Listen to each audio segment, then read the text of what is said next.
మీ దృష్టిలో పవన్ కళ్యాణ్ ఒక రాజకీయ నాయకుడిగా చూస్తే పవన్ కళ్యాణ్ మీ దృష్టిలో ఎలాంటి వాడు చెప్పండి?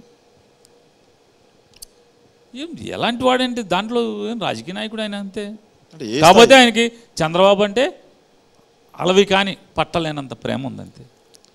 సార్ చిరంజీవి గారి కంటే కూడా వాళ్ళ అన్నయ్య సొంత అన్నయ్య చిరంజీవి గారి కంటే కూడా వాళ్ళ అన్నయ్య చిరంజీవి గారి కంటే కూడా చంద్రబాబు నాయుడు అంటే అలవి కానీ ఈ గది పట్టనంత అతని గుండెల నిండా చంద్రబాబు నాయుడు మీద ప్రేమ ఉంది. జగన్ అంటే ఈ గది ఎంత కోపం అనుకోవచ్చు కదా?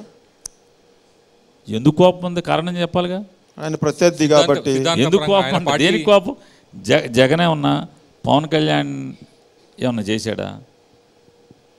ఏమన్నా హాని చేశాడా? ఏమన్నా ద్రోహం చేశాడా? ఏమన్నా వ్యాపారంలో మోసం చేశాడా? ఏం చేశాడు?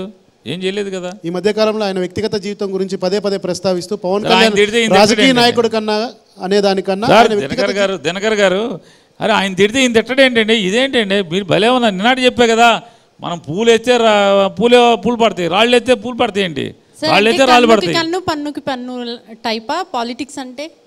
ఇవాళ అంతే కదండి. ఇవాళ అంతే కదా జరుగుతున్నది. సార్ 2008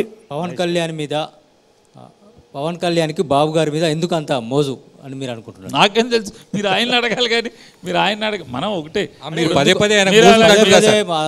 ప్రస్తావిస్తున్నటువంటి నేపథ్యంలో ఆయన మీద ప్రేమ ఎక్కువ ఉంది, ఆయన పవన్ కళ్యాణ్ గారు ఉంటున్నారని చెప్పేసి మీరు అంటున్నటువంటి నేపథ్యంలో ఎందుకొరకనే పవన్ కళ్యాణ్ బాబు గారితో ఉంటున్నారు? సార్ అలాగా రాజేంద్ర గారు, మహేష్ గారు, మీరు నేను చూస్తారు. నా గురించి అంటే నేను నడిచే తీరు గురించి, నేను మాట్లాడేదాని గురించి, నేను తీసుకున్న నిర్ణయాల గురించి మీరు ఒక అనాలిసిస్ చేస్తారు. నా గురించి కూడా అట్లాగే నేను కూడా మీకులాగా మనిషినే కదా. నేను ఆయన్ని విశ్లేషణ చేశాను.